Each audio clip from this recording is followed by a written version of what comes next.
gerek ya bu ya.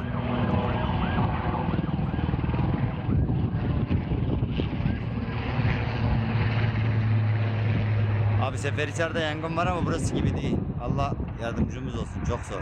Burası çok kötü. Bütün arabalar patlamaya başladı.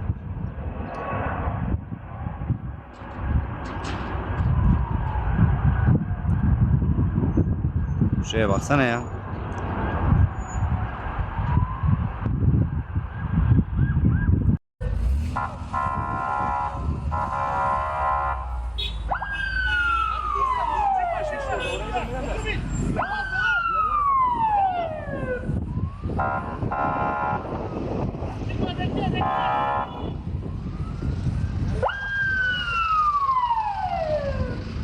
Direkt bine yandı ha. Ortaya yanaşmış Ali. Ama daha da araba var ha Ali, baksana.